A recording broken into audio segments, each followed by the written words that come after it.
आप सभी भक्तों का स्वागत है इस्कॉन के भक्ति वृक्ष कार्यक्रम में। ओम विष्णुपादाय कृष्ण पृष्ठाय भूतले श्रीमते भक्ति वेदांत स्वामी इति नामिने नमस्ते सरस्वती देवी गौरवाणी प्रचारिणे निर्विशेष शून्यवादी पाश्चात देश तारिणी। फिर पंचतत्व प्रणाम मंत्र नीचे। जय श्री कृष्ण चैतन्य प्रभु नित्यानंद श्री अद्वैत गदाधर श्रीवासादि गौर भक्तवृंद। अब हरे कृष्ण महामंत्र है, दोनों हाथ ऊपर उठा के भगवान की शरण में है, ऐसा करके कि हमारा कुछ नहीं है, हम भगवान आपकी शरण में है। तो हरे कृष्णा कृष्णा कृष्णा हरे हरे, हरे राम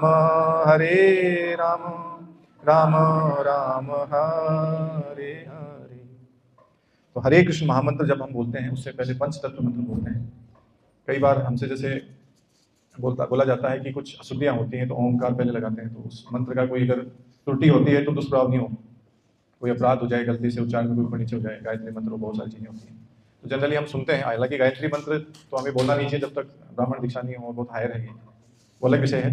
लेकिन कोई भी प्रणाम मंत्र हम बोलते हैं तो गुरु के थ्रू ही हम पहुँचते हैं आगे, डायरेक्ट हम भगवान तक नहीं पहुँच सकते। तो सबसे पहले जगत गुरु श्री प्रभुपाद जी का जो प्रणाम मंत्र है, जिनकी शिक्षाएं हम आज भगवत गीता, भागवतम और चैतन्य चरितामृत जैसे महान ग्रंथों की हम जिस पे हम चर्चा करते हैं, उनसे सीखते हैं। तो प्रभुपाद जी का प्रणाम मंत्र और फिर पंचतत्व मंत्र। पंचतत्व मंत्र में जय श्री कृष्ण चैतन्य। तो श्री कृष्ण चैतन्य प्रभु, जैसे यहाँ आपको ये फोटो में दिख रहे होंगे इस साइड में, ये बीच के अंदर गौरांग महाप्रभु, जिनको चैतन्य महाप्रभु का नाम से जानते हैं, ये स्वयं श्री कृष्ण हैं। और ये कलयुग में आज से 536 साल पहले युग अवतार के रूप में आए, हमें भक्ति, प्रेम भक्ति सिखाने के लिए, जो हम भूल चुके थे। बहुत पिछले कई सालों से गुलामी की जंजीरों में रहे, फिर मुगलों के, उसके बाद में अंग्रेजों के। तो हमारा जो सारा इतिहास था, सब चीज़ें तोड़ मरोड़ इधर उधर करके सारा छिन भिन कर दी। नालंदा जैसा विश्वविद्यालय जहाँ इतने लाखों करोड़ों किताबें पूरी नॉलेज की, उसको जलाया गया औरंगजेब के द्वारा। और कितने दिन तक जलाया? एक दिन में जल गया होगा पूरा। 6 महीने लगे उसको जलने, 6 महीने तक। अब सोचो एक दिन में आग लग जाए, सब था, कितने लाखों किताबें यहाँ अगर हो तो वो कितना बड़ा भंडार होगा, कितना साहित्य होगा, उसको 6 महीने लगे जलने में, मतलब खत्म ही नहीं हो रहा। इतना विशाल ज्ञान, जो तक्षशिला, नालंदा, इस तरह की बहुत सारी यूनिवर्सिटी हमारे पास थी, लेकिन समय के साथ क्या क्या चीज़ें देखनी पड़ी, देखो। तो ये चैतन्य महाप्रभु स्वयं आए पृथ्वी पर, ताकि हमें जो हम भूल चुके थे, जो कृष्ण प्रेम भूल चुके थे हमारे अंदर, जो, क्योंकि इनके 2 कारण से ये यहाँ अवतरित हुए। एक कारण था बाह्य कारण और एक है आंतरिक कारण। तो बाह्य कारण तो ये है कि हमें कृष्ण प्रेम समझाने के लिए आए थे, कि वो जो हम भूल चुके थे, भगवान से हमारा संबंध जो भूल चुके थे। और इस कलयुग में भगवान को प्राप्त करने की जो सबसे सरल विधि है, सरलतम विधि जिसको कहें हम, सबसे इजीएस्ट, वो हमें बताने आए। ऑलरेडी शास्त्रों में थी लेकिन भूल चुके थे। और दूसरा जो आंतरिक कारण है वो ये है कि वो स्वयं राधा रानी के भाव को महसूस करना चाहते थे। जैसे हम किसी की सेवा करते हैं, किसी से प्रेम करते हैं, तो हम तो उससे प्रेम करते हैं, उसको कैसे पता लगे कि उसको कितना आनंद आता है। भगवान कहते हैं कि भक्त मेरे से इतना प्रेम करते हैं, इतना मेरी भक्ति करते हैं, उनको क्या रस मिलता होगा मेरी भक्ति करने में, कितना टेस्ट आता होगा, मेरे लिए सब कुछ करने के लिए तैयार होते हैं। तो खुद भगवान भक्त के रूप में आए कि मैं मेरा ही भक्त बन के, मतलब राधा रानी का रूप और भाव लेकर के, उनकी अंग कांति लेकर के, गौर रंग में नहीं तो भगवान कृष्ण रूप में काले होते हैं, श्याम वर्ण है, लेकिन वो उनके रूप में आए और हमें सिखाने के लिए और खुद भी आस्वादन करने के लिए कि कितना रस है कृष्ण भक्ति में। बहुत गहरी से चैतन्य चरितामृत में वर्णन आता, पूरा डिटेल में, कैसे कैसे इन्होंने कहाँ कहाँ क्या क्या चीज़ें करी। झारखंड के जंगलों से निकले तो ये जो जानवर, हाथी, शेर, चीता, भालू कभी एक साथ नहीं रहते, गाय, ये सब चीज़ें, वो सारे एक साथ डांस कर रहे थे, कीर्तन कर रहे थे, और इतना आनंद विभोर प्रेम में एकदम। ऐसा नहीं है कोई काल्पनिक है, कोई ऐसा है, ये रियल है, जाके पूछ सकते हैं आप आज कहीं, और शास्त्रों में वर्णन है। तो भगवान स्वयं आए, और ये चैतन्य महाप्रभु का जो प्रणाम मंत्र है वो हम इसलिए बोलते हैं ताकि हमारे उच्चारण में कोई अशुद्धि हो या कहीं दोष हो, कहीं रख दिया इधर उधर कुछ भी हो, तो कोई हमें दोष नहीं लगता है, किसी तरीके का कोई पाप कर्म नहीं लगता। हालांकि भगवान के नाम में कोई दोष नहीं है, उसको उल्टा सीधा जैसे जपना चाहें जपें। राम को मरा मरा कहेंगे तो भी वो शुद्ध हो जाएगा, नाम सीधा सीधा हो जाएगा। लेकिन इससे हमारा एक, हम वो कहते हैं ना कि शरणागति, किसी के प्रति कृतज्ञता हम प्रकट करते हैं। तो जिन्होंने हमें ये नाम दिया है उनके प्रति हमारा कृतज्ञता का भाव हो। और ये पूरे अकेले नहीं है, इनके पूरे साथ में पूरा सिस्टम है, इनके पार्ट्स एंड पार्सल सारे जो साथ में आते हैं।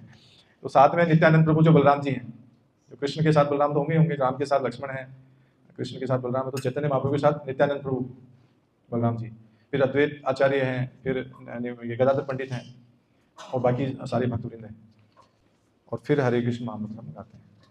इस महामंत्र के कीर्तन के द्वारा स्थापित की गई अप्राकृत शब्द ध्वनि हमारी दिव्य चेतना को जागृत करने की एक सर्वोच्च विधि है। चेतना आत्मा होने के कारण हम सभी मौलिक रूप से कृष्ण भावना भक्ति जीव है, परंतु अनादिकाल से जड़ पदार्थ के संग के कारण हमारी चेतना भौतिक वातावरण के द्वारा दूषित हो चुकी है। जिस भौतिक वातावरण में हम अब निवास कर रहे हैं उसे माया अथवा भ्रम कहा जाता है। माया का अर्थ वह जो नहीं है, और वह भ्रम क्या है। बहुत अच्छा, इसके अगले वाला कौन पढ़ेंगे? वह भ्रम यह है कि हम सभी भौतिक प्रकृति पर प्रभुत्व स्थापित करने का प्रयत्न कर रहे हैं, जबकि वास्तव में हम प्रकृति के कठोर नियमों के बंधन से बद्ध हैं। जब एक दास कर्तृभाव से सर्वशक्तिशाली स्वामी का स्वांग करने का प्रयत्न करता है तो उसे भ्रम में पड़ा हुआ कहा जाता है। हम भौतिक प्रकृति के स्रोतों का शोषण करने का प्रयत्न कर रहे हैं, परंतु वास्तव में हम प्रकृति की विषमताओं में अधिकाधिक बद्ध होते जा रहे हैं। बहुत अच्छा, इसके आगे का। यद्यपि हम प्रकृति पर विजय पाने के लिए कठिन संघर्ष में संलग्न है, तथापि हम उस पर अधिकाधिक निर्भर बनते जाते हैं।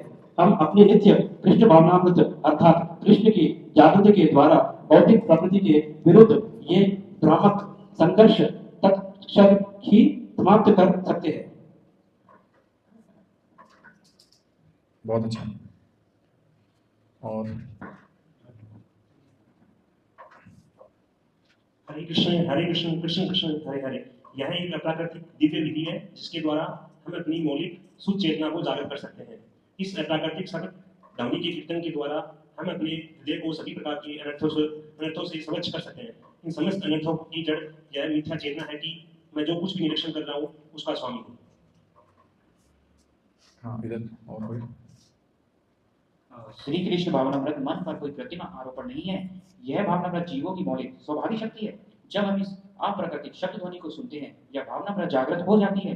ध्वनि की इस सर्वाधिक सरल विधि का इस युग के लिए अनुमोदन किया है। व्यवहारिक अनुभवों के द्वारा भी हम यह प्रतीत कर सकते हैं कि इस महामंत्र अर्थात मुक्ति लाने हेतु महामंत्र के कीर्तन में आध्यात्मिक स्तर से अवतरित होते हुए एक दिव्य भाव का कोई भी आस्वादन कर सकता है। बहुत अच्छा, माताओं में ट्राई करिए।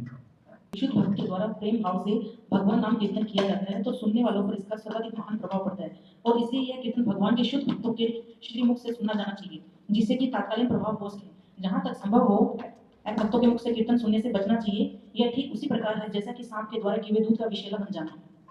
बहुत अच्छा, नेक्स्ट पैराग्राफ।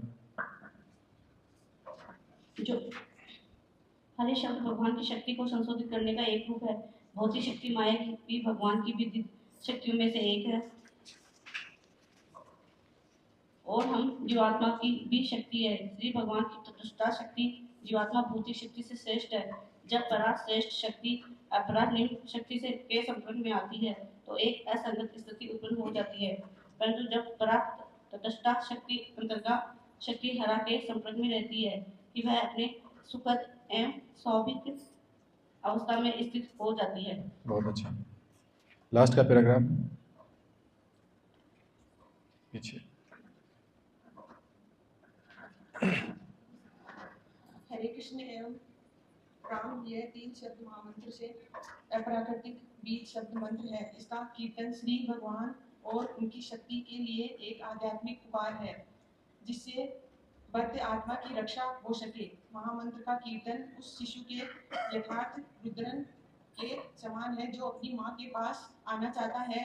माँ हरा भक्त को परम पिता भगवान के पास ले जाती है और श्रद्धा तथा विश्वास के साथ महामंत्र का कीर्तन करने वाले भक्त के सन्मुख भगवान स्वयं उपस्थित हो जाते हैं।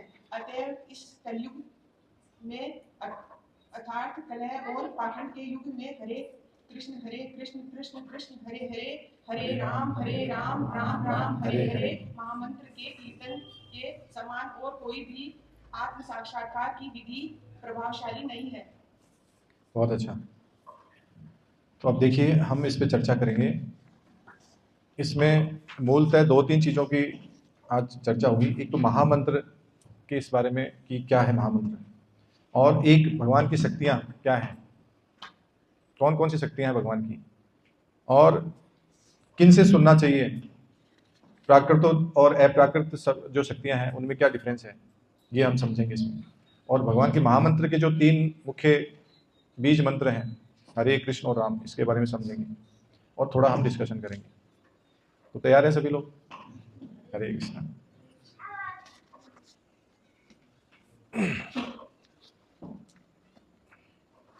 तो देखिए सबसे पहले हम स्टार्टिंग से जब हमने पढ़ा था कि भगवान का ये जो महामंत्र का जो कीर्तन है, इसके द्वारा स्थापित की गई अप्राकृत शब्द ध्वनि हमारी दिव्य चेतना को जागृत करने की एक सर्वोच्च विधि है। अब अप्राकृत और प्राकृत में क्या फर्क है, पहले तो हम ये समझेंगे। प्राकृत यानी प्रकृति से बनी हुई, और अप्राकृत यानी प्रकृति से नहीं बनी हुई है, जो प्रकृति के बाहर है। जो प्रकृति, भौतिक प्रकृति हम देखते हैं, इससे बाहर जो जितना भी हमें दिख रहा है, जो कुछ भी दिख रहा है, वो भौतिक प्रकृति है। ये ब्रह्मांड जितना भी हमें दिख रहा है, ये भौतिक प्रकृति का ही एक रूप है। और इससे बाहर जो चीज है वो है अप्राकृत, मतलब वो प्रकृति के बंधन में नहीं है। हम सब बंधन में हैं, लेकिन वो बंधन में नहीं है, वो है अप्राकृत, जिसको हम समझेंगे जो पराशक्ति का बोलते हैं उसको। और प्राकृत जो है वो है अपराशक्ति, जिसको माया भी कहते हैं, जिसको दुर्गा भी कहते हैं, जिसके बंधन में हम रहते हैं एनी टाइम, माया के बंधन में। ये है प्राकृत। प्रकृति शब्द से प्राकृत बना है, जिसको बहिरंगा शक्ति का नाम दिया जाता है। तो ये जो अप्राकृत शब्द ध्वनि है, कौन सी, जो हरे कृष्ण महामंत्र का जो ये अप्राकृत ध्वनि जो हम बोलते हैं, गाते हैं, ये दिव्य है, और इसको जागृत करने की सर्वोच्च विधि है यही है। अब देखिए यहाँ पर चेतना आत्मा होने के कारण हम सभी मौलिक रूप से कृष्ण भावना भावित जीव हैं। तो यहाँ पर बहुत इंपॉर्टेंट बात बता रहे हैं प्रभुपाद जी कि हम आत्मा हैं, चेतन है, हम जड़ तो है नहीं, कोई पत्थर नहीं है, कोई टेबल कुर्सी नहीं है कि हिल नहीं डुल नहीं सकते। हम सांस लेते हैं, बोल सकते हैं, चल फिर सकते हैं, कुछ ना कुछ एक्ट कर सकते हैं। तो हम प्राकृत नहीं है, अप्राकृत हैं, मतलब कि हम आत्मा हैं, जीव हैं। तो हम मौलिक रूप से कृष्ण भावना भावित जीव हैं। मौलिक शब्द का क्या अर्थ है?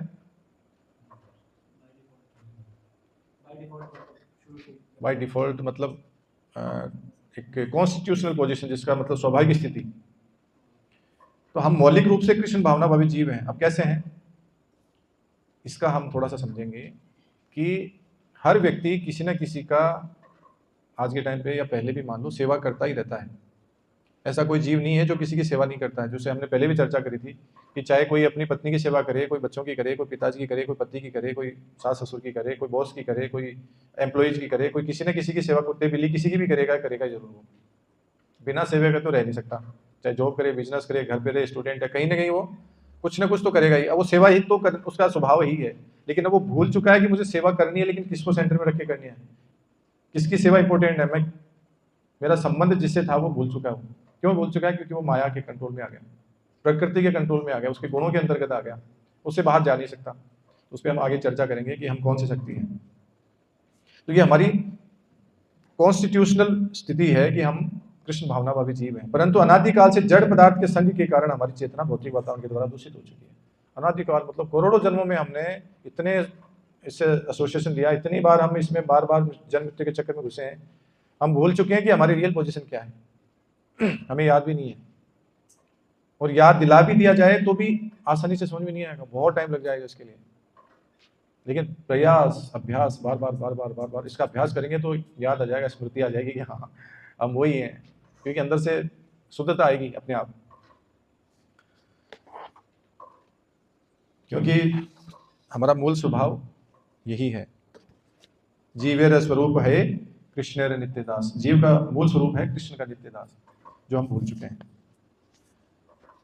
अब जैसे एग्जाम्पल आता है कि संघ का क्या प्रभाव पड़ता है यहाँ, प्रकृति, भौतिक प्रकृति के संग में रहे अनादिकाल से, मतलब जिसका कोई टाइम लिमिट नहीं है, कितने जन्मों से हम हैं। तो अब जैसे मान लो कोई यहाँ से चले, कोई कोयले की खान हो, कोयले की खान में जा करके ही आ जाएगा, भले ही वो 2 घंटे घूम के आ गया, कुछ नहीं किया उसने, कहीं छुआ नहीं, कुछ काम नहीं किया, लेकिन वापस घर आएगा तो उसके कपड़ों पे कालिक लगी हुई मिलेगी। अब यहाँ से चांदपोल, छोटी चौपड़, बड़ी चौपड़, मालवीय नगर, सीतापुरा, कहीं भी घूम के आ जाओ आप बाइक लेके, और शाम तक वापस आ जाओगे तो आपके कपड़ों पे, आपके अंदर मतलब डस्ट के पार्टिकल और पूरा एकदम मैला हो जाएगा। बॉडी को करना नहीं पड़ रहा अलग से, बस वो एसोसिएशन लेना है। अब किसी इत्र की दुकान पे चले जाओगे जहाँ परफ्यूम, सेंट वगैरह मिलते हैं, वहाँ 2 घंटे आप रह के आ जाओ, सिर्फ बैठ के आ जाओ, लगाओ मत, आपके कपड़ों में, आपके अंदर वो खुशबू ऑटोमेटिक आ जाएगी। करना थोड़ी पड़ रहा है, उसका संग करना आपको बस। तो वैसे ही हम एक जीवन में नहीं, करोड़ों जन्मों में हम माया के संग में रहे हैं, एक बार नहीं, बार बार बार बार बार बार हम भोगने की इच्छा, ये चाहिए वो चाहिए, प्रभुत्व जमाने की इच्छा, लालसा है, कुछ पाने की, मान सम्मान की अभिलाषा है, तो अलग अलग कुछ ना कुछ करने की हमारी अभिलाषा है, कुछ भोगने की अभिलाषा है। प्रकृति पर हमारा अधिकार हो, मैं बॉस, मेरा सब कहना माने। इसको बंद कर दीजिए थोड़ी देर के लिए। वो बोल रहा है, वो बोल रहा है।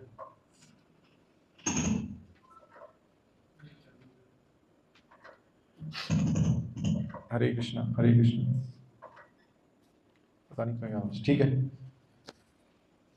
तो ये हमारे साथ बार बार ये सब चीजें हो रही हैं, और क्यों हो रही है कि हम प्रकृति पर प्रभुत्व जमाने की कोशिश करते हैं, बॉस बनने का प्रयास करते हैं, हर कोई करना चाहता है। हम देख लीजिए, हमारे घर में विचार करिए, हम हमारे परिवार में भी सब पे चाहते हैं कि हम बॉस बने या हमारी सुने सब कोई। बच्चा चाहता है कि मेरी चले, बड़ा होता है पत्नी चाहती है मेरी सुने, पति चाहता है वो मेरी सुने, सास चाहती है मेरी सुने, ससुर चाहता है मेरा सुने, उधर सरकार चाहती है मेरी सुने, उसके ऊपर सारे एमएलए, एमपी सभी चाहते हैं कि मेरी सुने। और उसमें भी, देशों में भी लड़ाई होती है कि मैं सुप्रीम हूँ, मेरी दुनिया में चले। चल रहा है सब जगह, प्रभुत्व जमाने की कोशिश सब जगह चल रही है।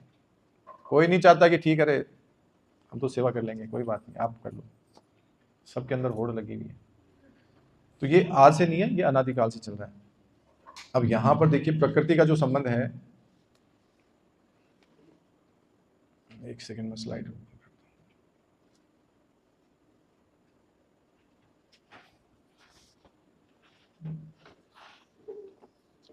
अब ये जो भौतिक प्रकृति है, ये किन तत्वों से बनी हुई है? आप में से कुछ भक्त लोग जानते होंगे कि भौतिक प्रकृति कितने तत्वों से बनी हुई है? 5 तत्वों से बनी हुई है। कौन से तत्व हैं? जल, अग्नि, वायु, आकाश और पृथ्वी। ये तो पूरे ब्रह्मांड में इनसे बना हुआ है सारा सिस्टम। हमारा शरीर भी, बाह्य जो शरीर है वो भी इससे बना हुआ है। अब ये प्रकृति के जो मूल गुण हैं जिस पे वो पूरा कंट्रोल करती है, पूरे ब्रह्मांड में हर जीव के ऊपर कंट्रोल करती है, वो गुण कौन कौन से हैं? हैंड रेज करिए जिस चीज को पता है। हाँ बताइए। सतोगुण, रजोगुण और तमोगुण। तो सतो, रजो और तमोगुण पे ये कंट्रोल अपने इन गुणों के कारण कंट्रोल करती है प्रकृति। जैसे आपको स्लाइड में ये है प्रकृति के 3 गुण, जो 3 रूप दिख रहे हैं आपको, सतोगुण, रजोगुण और तमोगुण। ये नचाती है हमारे को कठपुतली की तरह। जैसे अब कठपुतली नाचती है ना किसी के इशारे पे, कठपुतली वाला ऐसे ऐसे करता तो वो उछलते हैं, कूदते हैं, हमें लग रहा है कि वो उछलने, जबकि उनको पीछे से कोई चला रहा होता है। हम वो कठपुतली ही हैं, और ये प्रकृति उस पर कंट्रोल करती है। और प्रकृति भगवान की अध्यक्षता में कार्य करती है। मया अध्यक्षेण प्रकृति। भगवान, ये जो दुर्गा देवी जो साइड वाले पोस्टर में आपको दिख रहा है, कि भगवान की बहिरंगा शक्ति है। अभी 3 शक्तियों की चर्चा होगी, तो ये प्राकृतिक जो अपरा शक्ति है, बहिरंगा शक्ति जिसको माया कहते हैं, दुर्गा देवी उन्हीं का रूप है, भगवान की ही बहिरंगा शक्ति है। और ये अपने 3 गुणों के कारण है। कौन कौन से? सतोगुण, रजोगुण और तमोगुण। इन तीनों के द्वारा हम पे कंट्रोल करती है। हम में से हर कोई इन 3 के अधीन है, इससे बाहर नहीं है। या तो उसमें सतोगुण अधिक होगा, या तमोगुण अधिक होगा, या रजोगुण अधिक होगा। अब सतोगुण में क्या होता है? व्यक्ति शास्त्र अध्ययन करता है, कथा में बैठता है, सुनता है, भगवान को जानने की जिज्ञासा करता है, शांत रहता है, अच्छा सात्विक भोजन करता है, तामसिक भोजन नहीं करता है, बहुत ज्यादा सोता नहीं है, अनावश्यक कोई गलत कार्य नहीं करता, पाप के कर्मों से बचता है, वो सतोगुणी व्यक्ति होता है। और रजोगुणी भी स्वभाव होता है कुछ ना कुछ उसको उद्यम करना, मतलब कुछ नया क्रिएटिव करना, ये करना वो करना, हर दिन कुछ ना कुछ करते रहने में उसका वो ध्यान रहना, मतलब वो हर जगह कुछ ना कुछ करता रहेगा, रुकेगा नहीं। और अनर्थ, मतलब अनावश्यक प्रयास करता रहेगा, उसके लिए आवश्यकता से अधिक प्रयास करेगा वो। और तमोगुण का स्वभाव है कि वो निद्रा, आलस और तामसिक चीज़ों का मांसाहार है, अभिज संग है, मतलब तमोगुण के ये जो लक्षण हैं उसमें शराब पीना, नशा करना, जुआ खेलना, ये तमोगुणी व्यक्ति का स्वभाव होता है। तो इन तीनों गुणों के अंतर्गत हम सब आते हैं। किसी में कोई गुण कम ज़्यादा हो सकता है, किसी में मान लो रजोगुण थोड़ा कम है, सतोगुण ज़्यादा है, तमोगुण थोड़ा सा ही है, तो ये है तीनों ही सब में, इस तरह से कंट्रोल करते हैं। अब हम एक्चुअली भगवान के दास हैं, लेकिन हम कंट्रोलर बनने की इच्छा करते हैं, स्वांग करते हैं एक तरीके का। जैसे आपने सुना होगा कि पौंड्रक नाम का एक व्यक्ति था, सुना है? महाभारत में वर्णन आता है, जो भगवान श्री कृष्ण वासुदेव को देखकर बोलता था कि मैं भी वैसा ही बनूं। तो शिव जी की तपस्या करी खूब कि बोले खूब, मतलब एक पैर पे खड़े होकर के कई वर्षों तक तपस्या करी, और भगवान आए, बोले क्या चाहिए कि मेरे को कृष्ण जैसा बना दो। भगवान बोले भाई वैसा तो मैं कैसे बना सकता हूँ। बोले वैसा है, मेरे को चक्र दे दो, वैसी गदा दे दो, वैसा शंख दे दो, वैसा सारा सिस्टम दे दो मेरे को, वही कौस्तुभ मणि दे दो, इस तरह से। बोले ठीक है तथास्तु। तो वो बना दिया वैसा। अब वो चक्र, वो सुदर्शन जैसे तो कैसे हो सकता है, लेकिन काम चलाओ, चक्र भी मिल गया, गदा मिल गई होता है ना टेम्परेरी भाई काम चलाने जैसा, चलो ले जाते थे, झुंझुना पकड़ा देते ना बच्चे, बोले ले ठीक है तो रो रहा है तो पकड़ो। वो खुश हो गया, अरे वाह वाह मैं भगवान बन गया, वाह आज से मैं ही भगवान हूँ, वासुदेव भगवान पौंड्रक, वासुदेव भगवान पौंड्रक, जय जयकार करवाने लग गया चारों तरफ। और संदेश पहुंचा दिया कि द्वारका में जाके कह दो उस वासुदेव से वो नकली है, मैं हूँ असली। अब चर्चा हो गई, चारों तरफ फैल गया। अब लेकिन भगवान तो जानते हैं कि क्या है, तो बोले ठीक है करने दो उसको। तो एक दिन ऐसे ललकारा बहुत ज़्यादा, बोले क्षत्रिय होकर युद्ध नहीं करते मेरे से। भगवान देखते रहे कि मच्छर अभी मर जाएगा, जाएंगे थोड़ी देर के अंदर वो, लेकिन कुछ दिन इसको कर लेने दो ताकि लोगों को उसका पता लगे, कि शिक्षा मिले कि प्रभुत्व जमाना, स्वामी बनना आसान नहीं है। आसान क्या, संभव ही नहीं है। कैसे बनेगा वो? घर का स्वामी हो सकता है, परिवार का मुखिया हो सकता है, स्वामी हो सकता है, लेकिन परम भगवान थोड़ी हो सकता है। परम भगवान तो एक ही है। अब वो अपने हिसाब से करता है, लेकिन इस तरह से हम एक नहीं अनेकों जगह हम देखते हैं कि प्रभुत्व जमाने की कोशिश, पहले हिरण्यकश्यप के समय सारे राजाओं को सबको अपने कंट्रोल में कर लिया। ऐसे हिरण्यकश्यप अपनी भुहें भी टेढ़ी करता था तो देवता हिल जाते थे, इतना हालत खराब कर रखी थी। बहुत पावरफुल था, 36,000 साल तक तपस्या करी थी, 36,000 साल तक एक अंगूठे पे बिना कुछ खाए पिए। हम तो शाम तक तपस्या नहीं करते एकादशी को, अरे यार खा लो जो भी मिल रहा है, शाम तक कौन टिकेगा, अभी तो फ्रूट खा लेते हैं, थोड़ा ये खा लेते हैं, वो खा लेते हैं। तो हमारे तो शाम तक का कंट्रोल नहीं रहता हम पे। और फिर प्रजल्पा से बचना चाहिए, बोले फालतू की बातें नहीं करनी। नहीं हम तो करेंगे, आज तो टेस्ट मिल रहा है ना आज तो। और सुबह से चिंतन चलता है, अरे आज एकादशी को क्या बनाएंगे, आज तो उपवास है ना, तो प्लानिंग चलती है उसकी, ये बना लो, ये मेन्यू डिसाइड करते हैं, मतलब कितना एक दिन पहले से ही। जबकि रोज हम भूखे रह सकते हैं, ऐसा नहीं है कि भाई थोड़ा बहुत खा के भी। अलग अलग स्थिति होती है व्यक्ति की, और वो हमारे लिए अच्छा है, आत्मा के लिए भी और हमारे शरीर के लिए भी। बॉडी प्योरिफिकेशन होती है, बॉडी का भी और माइंड का भी और बुद्धि का भी, और आत्मा का तो होता ही होता है। आत्मा का इसलिए होता है अगर हम उस समय भगवान का नाम लेते हैं, कथा सुनते हैं, पढ़ते हैं, शास्त्र के अध्ययन करते हैं, नाम जप करते हैं स्पेशली, तो हम भगवान का संग कर रहे होते हैं, एसोसिएशन ले रहे होते हैं, तो उसका फल मिलता है आध्यात्मिक स्तर पे। नहीं तो भौतिक स्तर पे भी कम से कम शरीर डिटॉक्सिफाई होता है, हमारा अंदर से क्लीनिंग होती है, बीमारियों को लड़ने की जो जीवनी शक्ति है वो कार्य कर रही होती है। और नहीं तो हम खाना खा रहे होते हैं तो वो खाना पचाने में लग जाती है, वो हमारी जो शक्ति है वो शरीर को वापस हील करने में तो लगेगी नहीं, तो वो खाना पचाने में लग जाएगी। जितनी बार खाना खाएंगे उतनी बार उसको पचाने में समय देना पड़ेगा, और बॉडी हमारी धीरे धीरे कमजोर होती जाएगी, इम्यूनिटी डाउन हो जाएगी। तो वही आध्यात्मिक स्तर पे भी हम भगवान का नाम जप कर रहे हैं, तपस्या कर रहे हैं, थोड़ा कुछ करेंगे तभी वो उसका फल मिलेगा और हम शुद्ध होते जाएंगे। अब यहाँ पर एसोसिएशन की बात चल रही है, तो जितना ज़्यादा एसोसिएशन उतना ज़्यादा हम बद्ध होते जा रहे हैं। जैसे अभी टेम्परेचर कितना है, 40 डिग्री, 40-42 के आसपास। अब ये गर्मी पहले भी पड़ती थी या पहली बार ही पड़ रही है? पहले से पड़ती आ रही है। सूरज कोई आगे पीछे हो गया धरती से या वही है? थोड़ा बहुत है, ग्लोबल वार्मिंग का फर्क है, लेकिन वो भी हमने क्रिएट किया। ये एसी, कूलर, गाड़ियों में एसियाँ, पेड़ पौधे काटना, ये हमारा काम है। भगवान आगे थोड़े काट रहे हैं, या वो भाई चलो हमने अब इतने दिन के लिए दिए थे, ऐसा नहीं है। लेकिन हम करते हैं ऐसा काम, पंखे के, मोबाइल के, टीवी के, इंटरनेट के, सोशल मीडिया के गुलाम तो हम बन रहे हैं ना, क्योंकि एसोसिएशन कर रहे हैं हम, इनका संग ले रहे हैं। संग का प्रभाव यहाँ पे चर्चा चल रही है कि अभी देखिए यहाँ पे प्रकृति का संग है ना, और ये प्राकृतिक पदार्थ तो हैं सारे जो नष्ट होने वाले हैं। तो जिन्हें पढ़ा ना कि माया मतलब वो जो नहीं है, ये नहीं है क्योंकि टेम्पररी है, अभी साल 2 साल 5 साल 10 साल बाद में जीरो होना है इसमें, ये कोई रूप चेंज हो जाएगा, इसका कचरा ही है। ये बिल्डिंग, ये पंखे, दीवार, जो कुछ भी दिख रहा है, हमारा शरीर जो है, बाहरी जो स्थूल शरीर है, वो भी माया ही है, माया का ही बना हुआ है, प्रकृति का ही बना हुआ है। ये भी जाना ही है, टेम्परेरी है। तो माया मतलब वो जो नहीं है, जो दिख रही है लेकिन है नहीं, दिख तो रही है हमारे को लेकिन वो है नहीं। तो इस तरह से हम इस चीज़ों के पीछे लगे रहते हैं।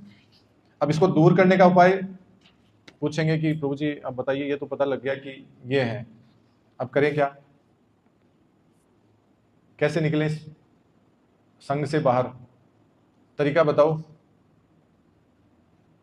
मन में इच्छा होती ही नहीं कुछ नहीं कि चलो बंद तो गए इसमें, इतने सालों से, जन्मों से, करोड़ों जन्मों से हम बंधे हुए हैं, अब निकलने का उपाय तो बताओ।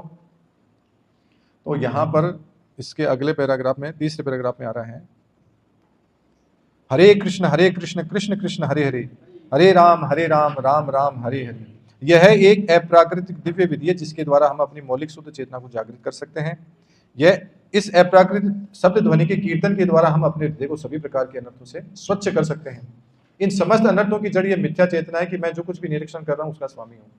यह मिथ्या चेतना मतलब झूठी चेतना, झूठा ऑब्जर्वेशन है कि मैं ही स्वामी हूँ, मैं ही कर रहा हूँ सब कुछ। यह है मिथ्या चेतना। उसको ये नहीं पता है कि ये प्रकृति कर रही है कार्य जो कर रही है, मैं कठपुतली हूँ, वो नचा रही है अपने गुणों के द्वारा, वो कार्य करा रही है, लेकिन उसको ये वहम रहता है कि मैं हूँ स्वामी, मैं करवा रहा हूँ, मैं कर रहा हूँ सब कुछ जो कर रहा हूँ। तो यहां पर देखिए, जो अप्राकृत शब्द का एक अर्थ यह है कि जिसका कभी नाश नहीं होता, जो कभी व्यर्थ नहीं जाता। तो भगवान का जो हम ये हरे कृष्ण महामंत्र बोलते हैं, ये कभी व्यर्थ नहीं जाता। एक बार आपने नाम ले लिया ना, कृष्ण राम हरे कृष्ण, तो एक बार अगर आपने नाम ले लिया तो ये कभी मिटेगा नहीं, और सब चीज मिट जाएगी, आप धन मिट जाएगा, सब चीजें मिट जाएगी जो कुछ भी हमारे साथ हमने इकट्ठा किया। लेकिन आध्यात्मिक विषय कभी नष्ट नहीं होता, ये ध्यान रखिएगा। आत्मा का इस जीवन में भी नहीं, अगले जीवन में भी, और कितने जन्म चले जाओ, ये जो आपने आज एक नाम ले लिया एक बार, वो कभी नष्ट नहीं होगा। कोई इरेजर नहीं है, कोई डिलीट का बटन नहीं आता इसका। पाप कर्मों का डिलीट बटन है, आप कितने पाप कर लो वो डिलीट हो जाएंगे भगवान के नाम के द्वारा। पहली बात तो ये कभी नाश नहीं होता। दूसरा ये है कि नाम और नामी अभिन्न है। भगवान का नाम और भगवान दोनों अभिन्न है। जैसे अभी मैं कहूँ किसी का भी नाम लूँ अभी, और आप अभी यहाँ बैठे, राकेश प्रभु इधर आइए, तो राकेश प्रभु सुन रहे हैं, वो जब तक उठकर यहाँ नहीं आएंगे तब तक यहाँ नहीं आएंगे। मैं कहूँ रसगुल्ला, तो रसगुल्ला नाम लेते थोड़े रसगुल्ला आ जाएगा, नाम लेते नहीं आएगा ना। तो वैसे ही भगवान का जो नाम है ये प्राकृतिक नहीं है कि ये जो बोलेंगे वो होगा नहीं। भगवान का नाम जैसे मुंह में एक बार लिया हरे कृष्ण, तो तुरंत मतलब भगवान आ गए, सामने प्रकट हो गए। वो हमें दिखता नहीं है, वो अलग विषय है, लेकिन भगवान प्रकट है, अंदर मुंह में खेल रहे हैं, डांस कर रहे हैं, हरे कृष्ण कृष्ण कृष्ण हरे हरे, हरे राम राम राम हरे हरे। ये जब हम महामंत्र अंदर गाते हैं, इसको उच्चारण करते हैं, जब करते हैं, तो भगवान हमारे अंदर, मतलब आचार्य टिप्पणी करते हैं कि नाचते हैं, नृत्य करते हैं मुख के अंदर जिह्वा के द्वारा। तो भगवान प्रकट होते हैं। ऐसा नहीं है कि हमने नाम लिया तो भगवान ये कहाँ है, दिख नहीं रहे। वो दिव्यता हमारे अंदर भी महसूस होती है और वो उपलब्ध होते हैं, प्रकट होते हैं, वहाँ पे मौजूद होते हैं, और इससे हृदय शुद्ध हो जाता है। एक एग्जाम्पल से थोड़ा समझेंगे कि जापान में एक कहावत है कि नाम से क्या होता है। जैसे अभी कहते हैं ना, प्रकट नहीं होते या उसका कोई प्रभाव नहीं पड़ता, उसके नाम का क्या गुण है, उसकी क्या क्वालिटी है। तो ये प्रश्न उठता है कई बार। तो जापान में एक कहावत है, कहावत नहीं है, ये रियलिटी है, आप भी कभी ट्राई कर लेना। वहाँ पर जब किसी पेड़ को काटना होता है तो वो काटते नहीं। हमने यहाँ जैसे कोई मकान बना रहे हैं, घर बना रहे, कुछ कर रहे हैं, तो वो काटते नहीं उसको। वो क्या करते हैं, वो उस पेड़ के पास जाते हैं और उसको खूब जी भर के गालियां देते हैं। बल्कि इतना जितना भला बुरा बोलना है उतना बोल देते हैं। तू बेकार है, किसी काम का नहीं है, तू ये है, मर जा, ये हो जा, खत्म हो जा, तेरे ये वो, मतलब उसको जी भर के गालियां देते हैं। अब शब्द कहते हैं, या उसको नेगेटिव एनर्जी मतलब उसके पास संचालित करते हैं, और कुछ समय के बाद में वो पेड़ सूख जाता है। ये रियल है। आप किसी व्यक्ति को रोज ये बोलो, हमारे आसपास हम बच्चों को जनरली कई बार माताएं बोलते हैं, प्रभु लोग बोलते हैं, तो किसी काम का नहीं है, तू नालायक है, तू गधा है, बेकार है। वो डिमोरलाइज होता जाता है। उसकी चेतना जो विकसित होने वाली थी वो धीरे धीरे संकुचित होती जाती है। वो कुछ कर ही नहीं सकता, उसको डर लगता है कुछ गड़बड़ हो जाएगा, अरे नहीं मेरे से तो नहीं होगा, मेरे से तो नहीं होगा, कि उसको डर लगता है। उसको बार बार कंप्रेस कर दिया गया, दबा दिया गया। अब हमारे अंदर ऑलरेडी चेतना है, विकसित चेतना है, मुकुलित चेतना, जैसे पेड़ पौधों में मुकुलित चेतना होती है, वो ज़्यादा मतलब बुद्धि नहीं लगा सकते, उनके अंदर ऐसा है नहीं, लेकिन वो एनर्जी वो उतनी खड़े खड़े अपनी जगह स्थावर हैं, लेकिन वो एनर्जी कंज्यूम करते हैं, वाइब्रेशन कंज्यूम करते हैं। अब उनके साथ जब ऐसा हो सकता है पेड़ पौधों के साथ में, हम किसी को अपशब्द कहें तो अभी तुरंत देखो क्या हालत होती है, और किसी को डेमोलाइज करें तो वो उदास हो जाएगा, मतलब ऐसी ऐसी स्थिति होती है। आतंकवादी कैसे बनते हैं? उनको ब्रेन वॉश, मतलब उनको वो वाइब्रेशन दी जाती है ना, वो मैसेज देते हैं उनको, मतलब अरे तुम कर सकते हो, तुम ये कर दो, वो कर दो, करते ही नहीं है। तो जब वो करने के लिए तैयार हो जाते हैं, आर्मी में मतलब देखते हैं सिपाही देश के लिए जान देने के लिए 1 सेकंड नहीं झिझकते, अरे लो आने दो, बंदूक की गोली छाती पे खाएंगे, नहीं करते क्या? फर्क पड़ता है ना इस चीज का। ये क्या है? ये शब्द ध्वनि तो हम दे रहे हैं उनको, जब उस शब्द की ध्वनि से उनके अंदर इतना सारा चेंजेज आ जाता है, तो भगवान का दिव्य जो नाम है उससे कितना चेंज आता है, ये हम जब प्रैक्टिकल करेंगे तब पता लगेगा। अब हम सोच लें कि हम ऐसे बोल करके कोई ऐसे कर लेगा, नहीं होगा। वो जब वो प्रैक्टिकल उस सिचुएशन में आता है, वो नाम जब करता है, तब वो इम्प्लीमेंट होता है। सही कह रहा हूँ, गलत कह रहा हूँ? तो आप अपनी लाइफ में, हम देखते हैं ना एग्जाम्पल्स को, थोड़ा विचार करने सीखना चाहिए हमें कि हम देखो क्या बोल रहे हैं, किससे क्या बात कर रहे हैं। किसी की बुराई कर रहे हैं तो उसके अवगुणों को अपना रहे हैं, किसी की निंदा कर रहे हैं, उसके मतलब निंदा किसी और को कर रहे हैं और उसके अवगुण हमारे अंदर आ रहे हैं। अब वो सोचेंगे जी हम तो उससे कोई कनेक्शन ही नहीं है, उसके अवगुण हमारे अंदर कैसे आए, हमने तो उसका एसोसिएशन ही नहीं किया, गए ही नहीं उसके पास, तो वो कहाँ बैठा है। अब मनोज प्रभु कहेंगे मैं तो अभी बॉस की मान लो चुगली भी करूँ, हालांकि करते नहीं है, मान लो करें भी, तो अभी बॉस कहाँ बैठे हैं विक्याई में, हम यहाँ बैठे हैं, मान लो अरे वो काम का नहीं है, बेकार है, ये है वो है, सड़ू एकदम। तो उनकी इस तरह की अलग अलग तरीके से हम निंदा करें बैठे, मतलब बिना कारण की। तो अब बॉस तो अपनी जगह बैठा, उसको तो पता नहीं है, लेकिन हम उनकी जो गुणों की अवगुणों की चर्चा कर रहे हैं, तो उनकी क्वालिटीज, बैड क्वालिटीज हमारे अंदर आ रही है, ट्रांसफर हो रही है। और अगर यही गुणगान करेंगे, वाह कितना अच्छा है सर, बहुत अच्छे हैं, देखो कितना ध्यान रखते हैं, समय भी दे दिया आज क्लास के लिए, आधा घंटा पहले, चलो जाओ ठीक है यार, भागवतम के लिए जा रहे हो, भगवत गीता सुनने के लिए जा रहे हो, भगवान के विषय में जानना चाह रहे हो, ठीक है आधा घंटा पहले जाओ। कितना अच्छा व्यक्ति है, देखो इतना उदार है, इतना अच्छा है। तो वो उसके पास तो हमारे जाएंगे नहीं जाएंगे, लेकिन हमारे अंदर क्वालिटीज आ जाएंगी उसकी। करके देख लो, आपको प्रैक्टिकल 1 महीना 2 महीना। तो भगवान की जो, वही कह रहा हूँ ना कि व्यक्ति की तो हम एक टेम्परेरी करते हैं कुछ समय के लिए, लेकिन भगवान की जब गुणों की चर्चा करते हैं, अभी पढ़ा हमने, सुना, कीर्तन सुना, उनके बारे में लीलाएं सुनी, उनके रूप गुण लीलाओं के बारे में श्रवण किया, अध्ययन किया, तो उनकी क्वालिटी हमारे अंदर आ जाती है, धीरे धीरे धीरे धीरे डेवलप होती है, हम वैसे बनते जाते हैं। भगवान के अंश है ना, और आनंद आएगा ही आएगा। एक चुटकुले पे आप कितनी बार हंस सकते हो? 1 बार, 2 बार, तीसरी बार बोलोगे कि जूते लगेंगे अगर फालतू बात करी तो। इससे ज्यादा नहीं सुन सकते हम। लेकिन भगवान की जो कथाएं कितने सालों से, बचपन से सुनते आ रहे हैं, रामायण महाभारत, श्री कृष्ण की लीलाएं, नहीं सुन रहे? कितनी बार सुन लो, अगली बार फिर चर्चा कर लेना, फिर कर लेना, लेकिन कभी बोर नहीं होंगे, क्योंकि दिव्य रस है। अब दिव्यता और किसी चीज में तो नहीं है। आप ट्राई करके देखो, किसी और का नाम लेके देखो, कुछ और बोल के देखो, अरे नहीं यार, मजा ही नहीं आ रहा। एक ही भी बार ढंग से नहीं सुन पाएंगे। क्यों प्रभु, सही है ना बात? एक बार भी ढंग से नहीं सुन पाएंगे, अरे पछता ही नहीं हमारे को किसी की बात, क्यों प्रशंसा होगी किसी की, अच्छा ही नहीं लगता। और मान लो अच्छे गुणों के कारण, सतोगुण के कारण हम किसी की प्रशंसा करते भी हैं, तो उसमें कहीं ना कहीं स्वार्थ रहता है कि कुछ ना कुछ काम निकालना है, सरिता माता जी से कोई काम है, चलो सरिता माता जी को थोड़ा सा आज मस्का लगा देते हैं या प्रभु जी को थोड़ा सा कुछ अप्रिशिएट कर देते हैं, तो कुछ ना कुछ उसका फायदा मिल जाए, ऐसा होता है। तो भगवान का नाम बहुत दिव्य है, इसका चर्चा करने से, सुनने से, अब यहाँ बैठे हैं क्लास में, आप सुन रहे हो, तो सुनते सुनते भी आपके अंदर उनके भगवान के गुणों का ट्रांसफर हो रहा है। अनंत गुण है भगवान के, तो कुछ तो हमारे अंदर भी वो क्वालिटी आएंगी और हमारा प्यूरिफिकेशन होगा। ठीक है?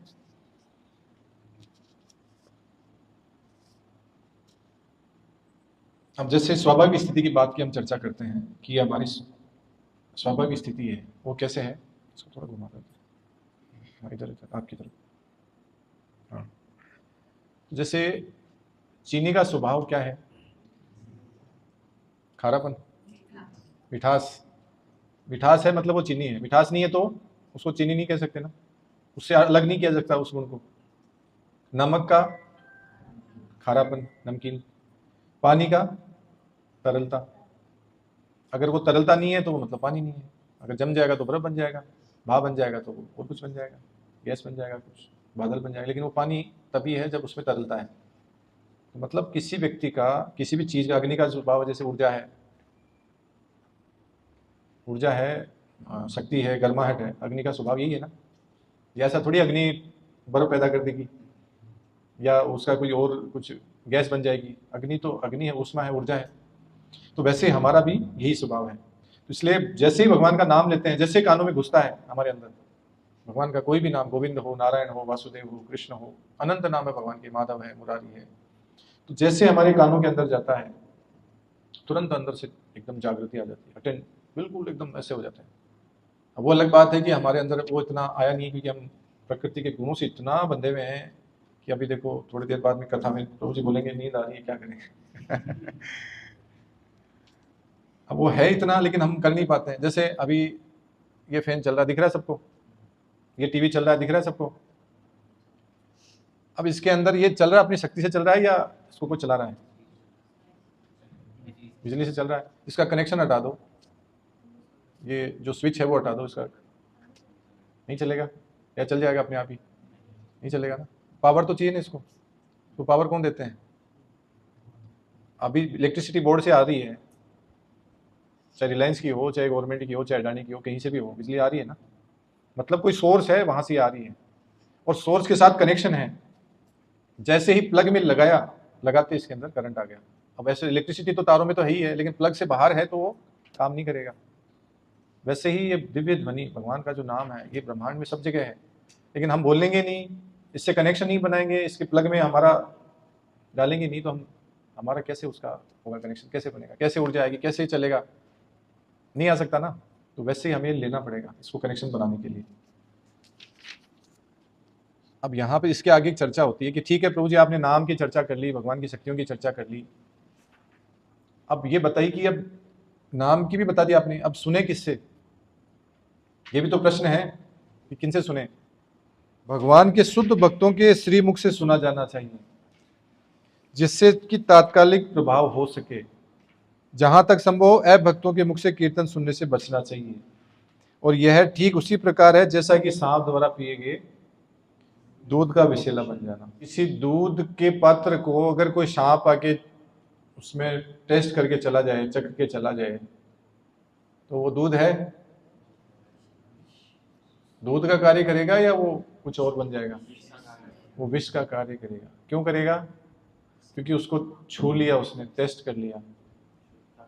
किसने टेस्ट कर लिया? जहरीले व्यक्ति ने, जहरीले जानवर ने टेस्ट किया है। तो उसका स्वभाव, जो मूल स्वभाव था, दूध अमृत की तरह है, मान लो पोषण देता है, लेकिन वही विषैले जीव ने उसको छुआ है तो वो विष का कार्य करेगा, अब वो दूध का कार्य नहीं करेगा। तो वैसे ही भगवान का जो ये दिव्य नाम है या भगवान की जो कथा है, ये कृष्ण भावनामृत जो है, ये किसी अनऑथेंटिक पर्सन से, या यूं कहें कि शुद्ध भक्त नहीं है अगर कोई, उससे नहीं सुनना चाहिए, या उनकी गुरु शिष्य परंपरा में नहीं है, उस शुद्ध भक्त के जो गाइडेंस में नहीं है, उससे नहीं, उसके बाहर कोई भी उससे नहीं सुनना चाहिए। चाहे कितना ही अच्छा प्रवक्ता हो, बहुत सुनने में इतना शानदार लगेगा कि वाह कितनी जबरदस्त कथा सुनाई है, कितने भागवतम होती है, 7 दिन की साप्ताहिक भागवत, जगह जगह लाखों भागवत हो चुकी है, करोड़ों हो चुकी है, कितने भक्तों के हृदय परिवर्तन हुए हैं, कुछ नहीं फर्क पड़ता। एक बार सुना, निकले, घर आए गायब। और प्रभुपाद जैसे भक्त, शुद्ध भक्त जो भगवान के, वो ऐसी जगह चले गए जहां पर मतलब भगवान का नाम तो बहुत दूर दूर की बात है, कोई उनके आसपास अड़ोस पड़ोस गांव मोहल्ले में बोलने वाला ही नहीं है। और जहां पे शराब के अलावा, नशे के अलावा, गलत आचरण के अलावा कोई कार्य नहीं है, ऐसे लोगों के बीच में जाकर के भगवान की दिव्य नाम वो सुनाते हैं, तो उनका हृदय शुद्ध हो गया। अब आप सोचो, कोई शराब की दुकान हो, ऐसे लोग बैठे हों, नशे में पड़े हैं सारे दिन भर, गांजा, शराब, अफीम ये कर रहे हैं, गाली गलौज कर रहे हैं, मारपीट कर रहे हैं, बुरे आचरण कर रहे हैं, कोई नहाने का पता नहीं, महीने महीने भर कुछ और नहीं। उन लोगों के सामने हम सोचेंगे भक्ति करवा दें उनसे? करवा सकते हैं? नहीं करवा सकते। केवल शुद्ध भक्त करवा सकता है ये कार्य। इसलिए वो कहते हैं ना, शुद्ध भक्त, भक्ति का जो प्रेम स्तर पे जो चला जाता है, वो शुद्ध भक्ति के लेवल में आता है। और प्रेम स्तर मतलब बहुत हायर है, वो शुरुआत करनी पड़ती है, साधना भजन क्रिया जो है श्रद्धा साधु संग भजन क्रिया नर्थ निवृत्ति, ऐसे करते करते शुद्ध प्रेम प्रेम के स्तर पे हम पहुंचते हैं। तो शुद्ध भक्त जो प्रेम स्तर के भक्त है वही हृदय परिवर्तन कर सकते हैं। तो ऐसे भक्तों के मुख से सुनना चाहिए, ठीक है।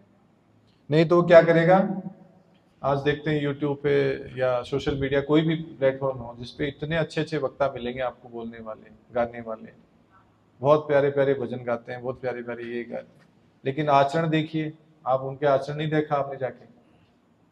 हमें तो सिर्फ जो दिखता है वही जानते हैं कि हाँ देखो बहुत अच्छे से बोल रहा है, अच्छा दिख रहा है, अच्छा गा रहा है, लेकिन जब आप उनकी रियल लाइफ का देखोगे एग्जाम्पल, तो आचरण में नहीं लगेगा कि इतनी पवित्रता है, वो पीछे से क्या क्या चल रहा है हमें नहीं आइडिया उसका।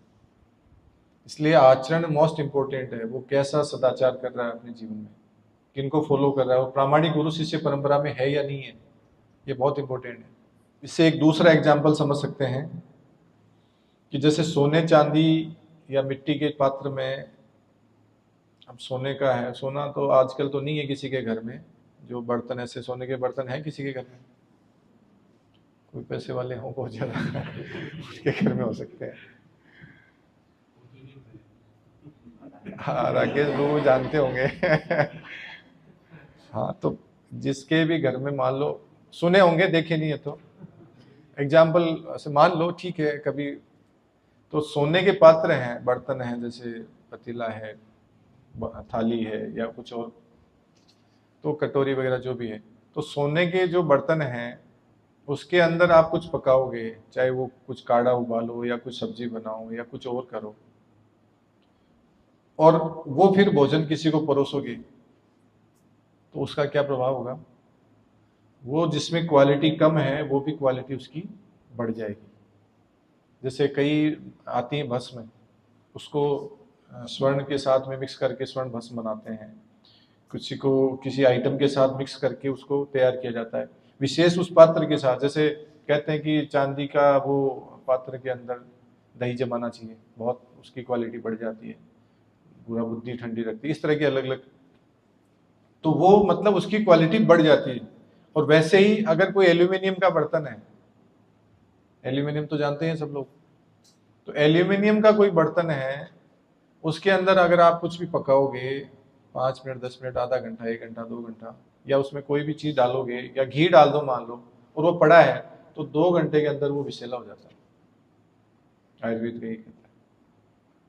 तो यहाँ बात आती है विष की, जो हम कह रहे हैं ना, जो प्योर है, जो क्वालिटी में हायर है, गुणों में सद्गुणों में, उसका एसोसिएशन करना चाहिए, उससे सुनना चाहिए। तो वैसे उसी पात्र में हम खाना चाहिए, भले ही मिट्टी के पात्र में हो, सरल हो, बहुत पैसे वाला नहीं हो, लेकिन उसका रिजल्ट हमारे लिए बेनिफिशियल होना चाहिए। तो यहाँ पर जो दूध जो है वो विष का कार्य करता है अगर गलत व्यक्ति के द्वारा छुआ गया है। तो वैसे ही हरि कथा या हरि का नाम या भागवत कथा जो हम सुन रहे हैं, ये जो चर्चा करते हैं शास्त्रों से भगवत गीता के बारे में, तो ये भी किसी भी अनऑथेंटिक जगह से नहीं सुनना चाहिए, कुछ भी नहीं सुनना चाहिए, कहीं से भी कुछ भी आ रहा है वो डाउनलोड नहीं करना चाहिए हमें, नहीं तो वो सेम वैसे कार्य करेगा जैसे दिखता नहीं है, लेकिन वो छू के चला गया और वो जहरीला हो गया, हमें पता नहीं चलेगा क्या हुआ।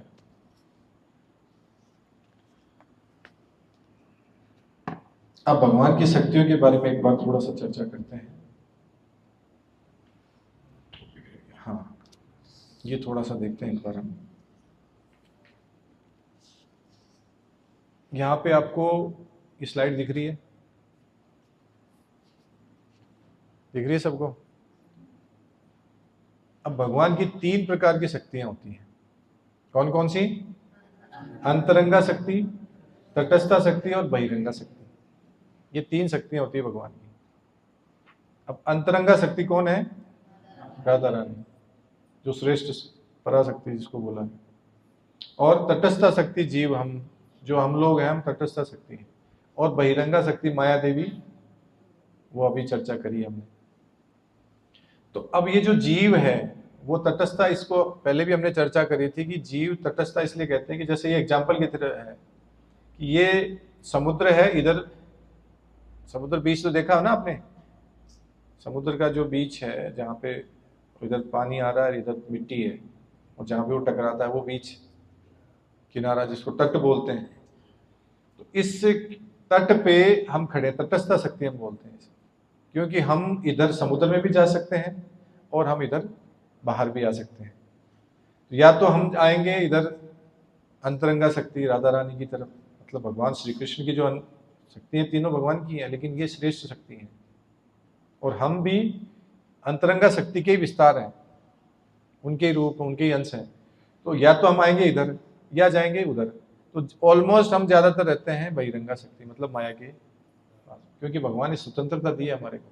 ऐसा नहीं है कि उन्होंने बना दिया और फिर बोलो अब अपने हिसाब से कंट्रोल कर लो प्रभु, हमें तो क्यों उधर भेज रहे हो, इधर ही रखो ना। तो बोले फिर तो वो हो जाएगा ना कि यार हमें तो रोबोट बना दिया आपने, हम तो कुछ कर ही नहीं सकते हमारी मर्जी से, है ना। आप जैसे विचार करके आज कुछ अपनी इच्छा होगी कि मुझे यहाँ जाना है, तो वो आपकी स्वतंत्रता थी ना। जबरदस्ती किसी को इंजेक्शन डाल के कोई बेहोश करके थोड़े लेके आए गाड़ी में डाल के आपको कि नहीं नहीं चलो चलना ही पड़ेगा, हाथ पांव बांध के लेके आ गए, ऐसा नहीं है ना।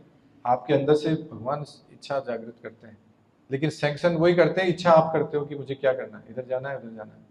और प्रकृति के गुण है जिसमें सतोगुण अधिक होगा वो आएगा, रजोतमोगुण होगा वो घर पे टीवी देख रहा होगा, क्रिकेट देख रहा होगा, कहीं गप्पे लड़ा रहा होगा, कोई इधर उधर की गॉसिप कर रहा होगा या सो रहा होगा, जो भी XYZ, या कोई पाप के कार्य में कहीं लगा होगा। ये गुणों का प्रभाव है हर व्यक्ति के ऊपर। तो ये है शक्तियां हैं भगवान की, तीनों शक्ति। आगे इस पे आगे डिटेल में चर्चा होगी कि अंतरंगा शक्ति के अंदर कौन कौन सी है। भगवान की जो संवित शक्ति है, चित्त शक्ति है, लादिनी शक्ति है, जो अंतरंगा शक्तियों के अंदर करती है, तो ये हम आगे चर्चा करेंगे। तो ये जो शक्तियां हैं, और हम कौन सी हैं, तटस्था शक्ति, और हम बहिरंगा शक्ति, माया का संपर्क करने से, एसोसिएशन करने से इस भवबंधन में गिरते हैं, बार बार इस चक्कर में पड़ते हैं। कभी कभार किसी जन्म में मौका मिला, कहीं भक्तों का संग हुआ, साधु संग हुआ, तो हम कृष्ण कृपा तक पहुंचने का रास्ता मिल जाता है। प्रभुपाद जैसे शुद्ध भक्तों की कहीं ना कहीं कृपा ऐसी होती है कि वो उनके मतलब शिष्यों के द्वारा आगे तक हमारे तक पहुंचती है, और उसको हम अपना लेते हैं और भगवान का शुद्ध नाम जप करते हैं धीरे धीरे ग्रेजुअली, तो हम इस बहिरंगा शक्ति से बच जाते हैं और अंतरंगा शक्ति की तरफ आ जाते हैं। फिर हमारा ये जो बार बार जन्म मृत्यु का चक्र है वो छूट जाता है। परमानेंट आनंद में, कोई बुढ़ापा नहीं, कोई बीमारी नहीं, कोई मोटापा नहीं, कोई डायबिटीज नहीं, कोई थायराइड, कैंसर, कुछ भी नहीं, मस्त रवाने एनी टाइम। कोई खाने पीने की चिंता नहीं, मतलब चिंता, क्लेश, दुख, ये नाम की चीज ही नहीं है भगवत धाम में। लेकिन हम गलत संग की वजह से ऐसा होता है हमारे साथ। अब हरे कृष्ण महामंत्र में अगले पैराग्राफ में बताया गया है, सेकंड लास्ट में, कि इसमें क्या है। इसमें 3 दिव्य शब्द हैं, हरे, कृष्ण और राम। हरे शब्द का क्या अर्थ है, कौन बताएंगे? आपको तो आता है, इंटेलिजेंट है थोड़ा ट्राई करिए। हरे शब्द का क्या अर्थ है? आपको भी आता है, आपको भी आता है, कौन बताना चाहेंगे? हरना, हाँ। और कोई ट्राई करे?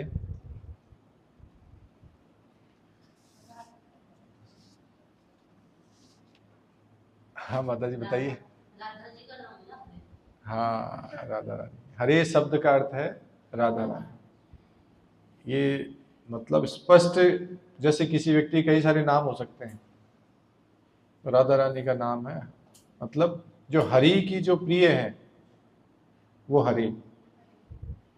राधा, राधे बोलते हैं ना, राधा मतलब राधे बोलते हैं, प्रेम से बोलते हैं, तो हरे मतलब प्रेम से बोलते हैं राधा रानी को हरे।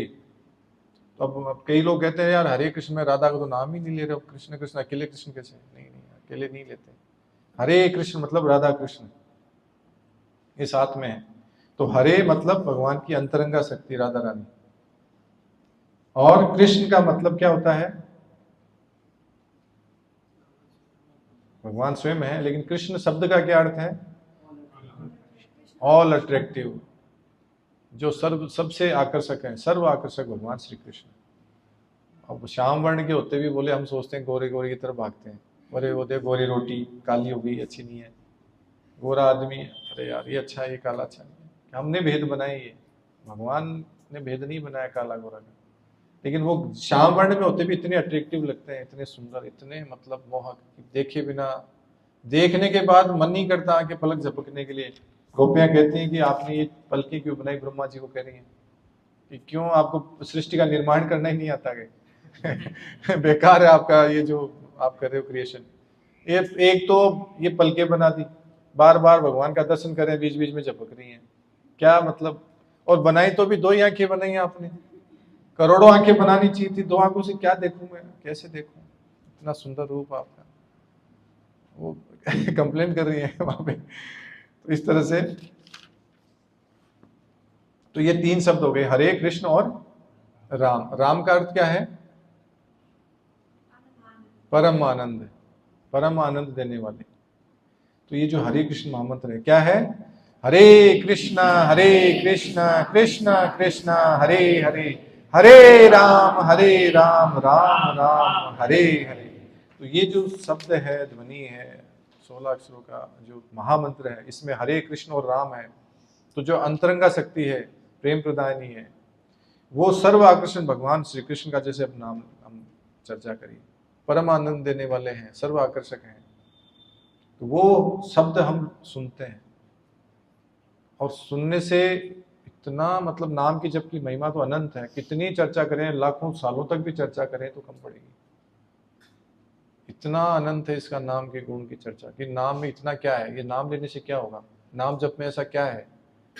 नाम जप बहुत इंपॉर्टेंट है, और कलयुग में विशेषकर बताया गया है। अलग अलग युग की अलग अलग रीति है। सतयुग के अंदर ध्यान करने से भगवान प्राप्त होते थे या उनको आत्म साक्षात्कार होता था। त्रेता के अंदर यज्ञ करने से होते थे। द्वापर के अंदर विग्रह पूजा, जो विग्रह की पूजा करनी होती थी। लेकिन कलयुग में बोले कि सिर्फ यही नाम ही आधार है, नाम से ही निकल सकते हैं। और हमारे अंदर योग्यता भी नहीं है कि यज्ञ कर लें, न तो शुद्ध सामग्री है, जो पहले की तरह शुद्ध घी आता है, शुद्ध काष्ठ आती थी, कपूर, कुछ भी शुद्ध नहीं है। न ब्राह्मण इतने योग्य हैं कि जो पूरा वैदिक नॉलेज जानते हैं। तो रियल में वो क्वालिटी रही नहीं ना हमारे अंदर, तपस्या करने की रही। 8 दिन तक पहले भूखे रह करके फिर हम करते थे, अब कहाँ है, हम 8 घंटे नहीं रह सकते। तो योग्यता नहीं रही। तो भगवान ने पहले देखा कि कलयुग में आयु भी कमजोर हो जाएगी, आलसी होंगे, झगड़ालू होंगे, पथभ्रष्ट होंगे। तो उनके लिए यही उपाय है, कम से वो सारे दिन चपड़ चपड़ करते हैं तो नाम तो ले सकते हैं। ये तो सबको आता ही है ना। तो फालतू की बातें करने से अच्छा भगवान का नाम ही ले लिया जाए। फ्री समय में फालतू की जो हम और कहीं इधर उधर समय वेस्ट कर रहे हैं, उसको ले लिया तो क्या नुकसान हो गया। अब कुछ लोग बोलते हैं कि नहीं क्यों ले, हम और भी बहुत सारे काम है। तो करो ना, किसने रोका है, सारे काम करो, सब कुछ करो, काम करते करते ले लो, कौन मना कर रहा है। उठते बैठते सोते नहाते धोते, कोई नाम का कोई दोष नहीं है, किसी भी अवस्था में लिया जा सकता है। ठीक है। तो ये जब नाम लेते हैं, नाम जब करते हैं, तो ये काम कैसे करता है, कैसे पुकारते हैं। तो जैसे कोई बच्चा, एग्जाम्पल देते हैं प्रभुपा जी की, जैसे कोई बच्चा माँ को रोते हुए पुकारता, रुदन करते हुए, कहते हैं ना माँ भूख लग रही है, या मेरे कहीं चोट लग गई बच्चे को, तो अरे मैया चोट लग गई, मेरे को दर्द हो रहा है। तो माँ क्या करती है, उसको बच्चे को सहलाती है प्यार से, और उसको अपने पिताजी के पास लेके जाती है, जाके देखो इसको संभालो, फिर वो उसका ट्रीटमेंट करते हैं। तो वैसे ही नाम भी ऐसे ही है कि हम रुदन करते हुए पुकारते हैं, राधा रानी के थ्रू भगवान का नाम लेते हैं, तो वो हमें भगवान श्री कृष्ण जो हमारे परम पिता वहां तक पहुंचा देते हैं। क्योंकि यही राधा रानी जो है वो कृष्ण प्रेम हमें दे सकती हैं, और इसके अलावा दूसरी कोई विधि है भी नहीं। अब इसके आगे एक छोटा सा है कि प्रचार ही सार है, इसके अंदर आता है। तो प्रचार ही सार है, इसके अंदर एक एग्जाम्पल आता है कि हम जो भक्त लोग हैं वो हिमालय पे नहीं जाते हैं, वो वहाँ जाके तपस्या नहीं करते हैं, वहाँ बैठ के ध्यान और योग नहीं करते हैं, वो तो यहाँ पे ही सुलभ है, यहाँ बैठ के भी कर सकते हैं। लेकिन भक्त क्या करता है, वो दूसरों को प्रचार करता है।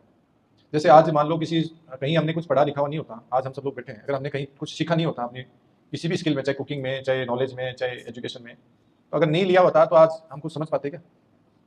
किसी ने हमें दिया है, और हम में से कोई ना कोई उसको आगे ट्रांसफर कर रहा है, बच्चों को सिखा रहा होगा, बड़ों को सिखा रहा होगा। नॉलेज कहीं से कहीं से लिया है, कुकिंग का नॉलेज हमने अपनी माँ से, सास से, किसी न किसी से लिया है, तो वो आगे से आगे ट्रांसफर होता है कि नहीं होता है। या वो मैंने सीख लिया, मैं किसी को नहीं सिखाऊंगा या नहीं सिखाऊंगी, तो क्या वो अच्छी बात थोड़ी है?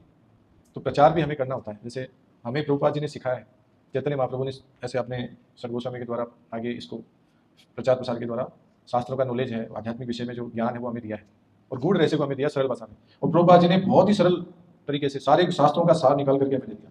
हमें हजारों शास्त्रों को पढ़ने की आवश्यकता नहीं है, उन्होंने उसका पूरा सार जो है, जैसे सारे वैदिक ग्रंथों का सार है भगवद गीता, उसको पढ़ लिया मतलब आपका सारे शास्त्र पढ़ लिया आपने। और उसमें भी प्रभुपाद जी हमें अलग अलग तरीके से डिटेल में समझाने उस सार को निचोड़ दे दिया सरल भाषा में, जो हम समझ नहीं सकते संस्कृत को, और उसमें भी अलग अलग गहरे अर्थ हैं, उसको सिंप्लीफाई कर दिया एकदम हमारे लिए, ताकि हम आराम से उसको समझ सकें। तो हमें भी जैसे कोई असाध्य बीमारी से बीमार है, कोई परेशान है, बहुत दुखी है, और उसका इलाज हमें पता है कि इसका ये इलाज हो सकता है, और वो हम नहीं करें तो वो एक तरीके से अपराध कर रहा है। मान लो पता है, सनी प्रभु को पता है कि किसी की प्रॉब्लम ये है, उसका इलाज सिर्फ इनको पता है, तो अब अगर ये नहीं बताएंगे तो वो ठीक नहीं होंगे। और मान लो इनको पता लग गया, इन्होंने उसका इलाज बता दिया कि ठीक है ऐसे कर लो, ये आपका फायदा हो जाएगा, तो ये कल्याण का कार्य है या पाप का कार्य है? तो ये प्रचार कार्य भी हमें ऐसे करना चाहिए। ये कल्याण है, परम कल्याण है, लोक कल्याण, इससे बेस्ट कुछ हो नहीं सकता। किसी के जीवन में हम क्या कर सकते हैं? किसी को खाना खिलाया, एक समय खाना खिलाया, फिर उसको भूख लगी, कपड़े दे दिए, 2 घंटे, 2 दिन, 2 महीने, 2 साल चल गया, उसके बाद में फिर उसको प्रॉब्लम होगी। किसी को बीमार है तो दवाई दे दी थोड़ी देर के लिए, सही होगा, फिर बीमार पड़ सकता है। किसी के जीवन में दुख आ रहे हैं, कष्ट आ रहे हैं, एक बार सोल्यूशन हो गया, फिर आ सकते हैं, परमानेंट सोल्यूशन थोड़ी है कोई। लेकिन अगर आपने ज्ञान दे दिया किसी को, तो वो इस जीवन में नहीं, अगले जन्मों तक उसके साथ रहेगा, कभी नष्ट नहीं होने वाला है। पैसा नष्ट हो सकता है, आपका शरीर रूप जो इतना सुंदर अभी दिख रहा है वो भी नष्ट हो सकता है, हो जाएगा एक दिन, दिख रहा है हमें, सब कुछ जाने वाला है, लेकिन ज्ञान नहीं जाएगा कहीं भी, वो रहेगा तब तक उसके साथ रहेगा जाने के बाद भी, क्योंकि मन बुद्धि अहंकार जो सूक्ष्म शरीर है व्यक्ति के साथ ही जाता है, याद रखिएगा हमेशा। वो कहते हैं ना यार ये तो पिछले जन्म में क्या था, तो कोई जानवर था, क्या था ये, जैसे कहते नहीं है कई बार कोई उठपटांग हरकतें करता है, अरे पिछले जन्म में कोई चीता था, भालू था, या कोई ऊँट था, क्या गधा था, क्या था, तो ऐसी हरकतें क्यों कर रहा है, कहते हैं ना कई बार मजाक में। मतलब वो आदतें पिछले जन्म से आत्मा लेके आई है अपने साथ में, वो संस्कार लेके आई है। ऐसा थोड़ी कि बचपन में घर में कोई है ही नहीं ऐसा करने वाला, वो कैसे सीख गया? कोई है ही नहीं ऐसा करने वाला, वो सीखा कैसे ऐसे?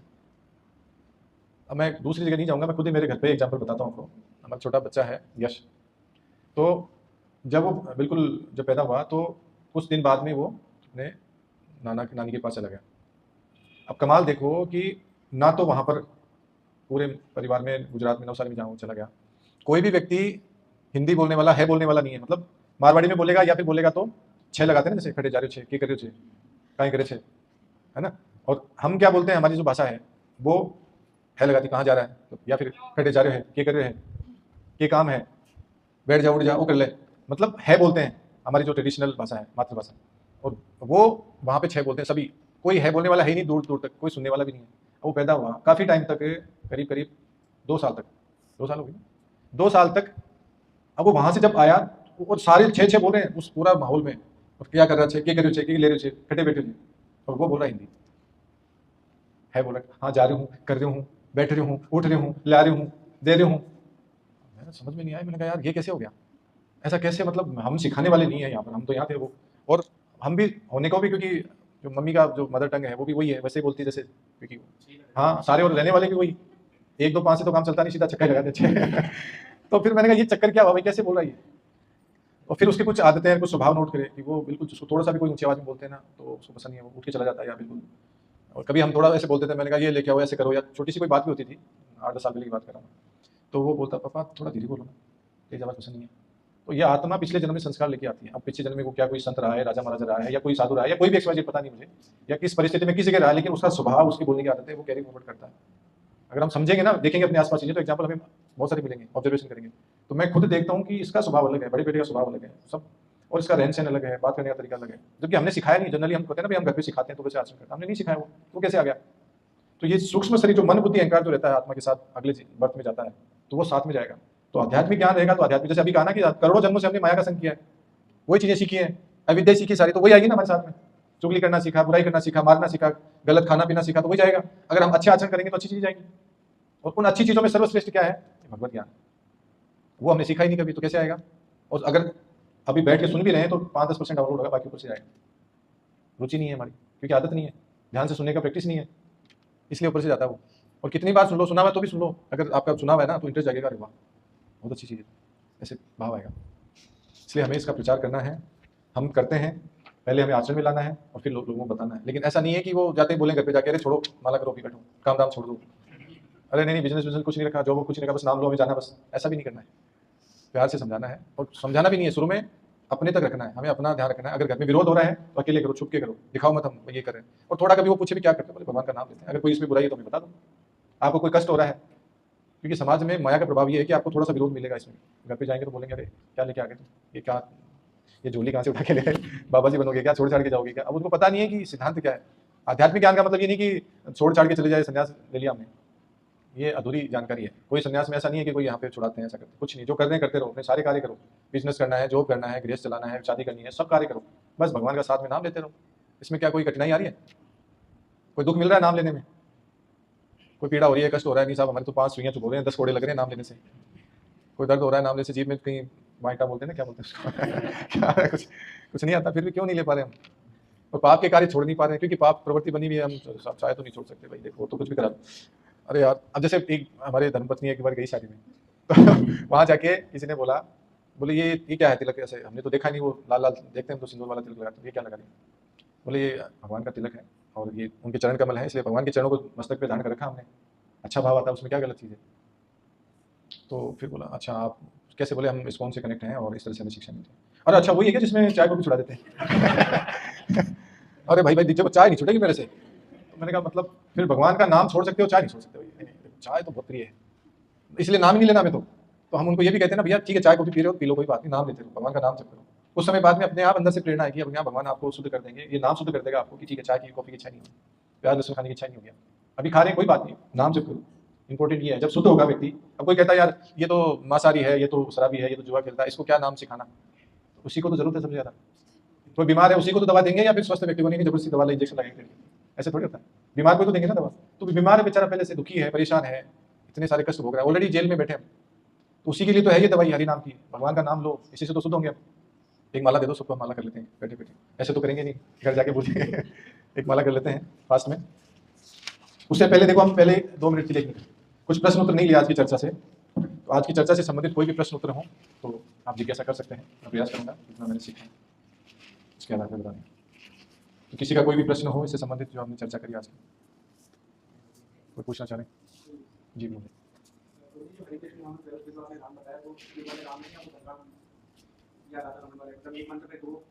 हाँ, यहाँ पर जो चर्चा थी वो 3 बीज मंत्र हैं हरे कृष्ण में, हरे कृष्ण और राम। तो राम का अर्थ है आनंद देने वाले। अब राम, इसको भगवान के, कृष्ण के तो सारे रूप भगवान के ही हैं, अब वो राधा रमण भी उनके ही हैं, बलराम भी उनके ही हैं, अयोध्या वाले राम भी वही हैं, और बलराम वो भी राम उनके ही हैं, कोई भी भगवान के ही हैं सारे। लेकिन इसका अर्थ है, राम का अर्थ है परम आनंद देने वाला। राम शब्द का ये अर्थ है, राम उसमें आप चाहे वो समझो चाहे वो समझो, एक ही बात। बलराम जी प्रथम प्रकाश है भगवान से निकले हुए, वो हम एक दिन चर्चा करेंगे। पहले भी आया हुआ शायद जेस जी में आ चुका है कि भगवान से पहला जो विस्तार हुआ बलराम जी के रूप में हुआ, फिर उसके बाद में महासंकर्षण चतुर्व्यूह, फिर नारायण, फिर द्वितीय चतुर्व्यूह, फिर महाविष्णु से अलग अलग विष्णु मूर्तियाँ और ये सब चीज़ें। सॉरी ये हाँ माला ले लीजिए सर। तो आज की चर्चा से क्या क्या सीखा हमने, भगवान की कितनी शक्तियाँ हैं ये सीखा हमने। कौन कौन सी शक्तियाँ हैं?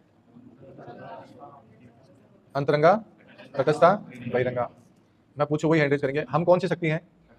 बोलना नहीं है, सिर्फ हैंड रेज करना है अच्छा, बहिरंगा शक्ति कौन बताएंगे? माया देवी, वेरी गुड, तालियां बजाइए माता जी।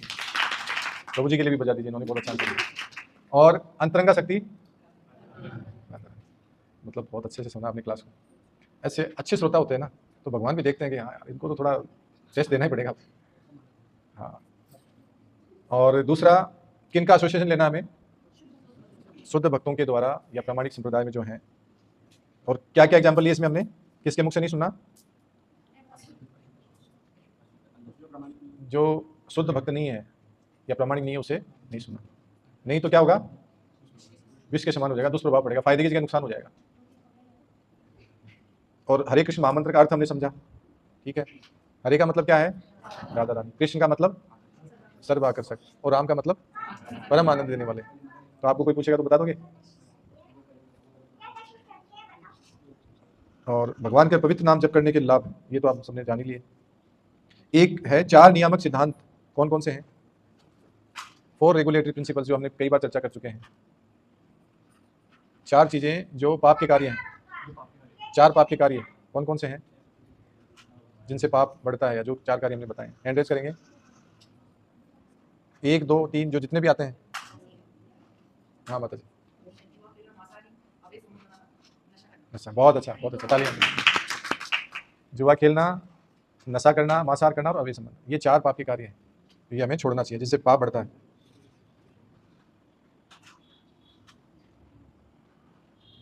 ठीक है, माला करते हैं, फिर आगे। माला करने की विधि जिनको पता नहीं है, एक बार मैं फिर से बता देता हूँ। किनको पता नहीं है? वो तो पता नहीं, बाकी सबको, माता जी को पता नहीं है। जयदानी माता जी दीक्षित हैं और हमारे पिछले 3 साल से भक्ति वृक्ष ITP और सभी जगह सेवाएं देती है माता जी। कुकिंग में हमारे एडवांस है, मास्टर हैं।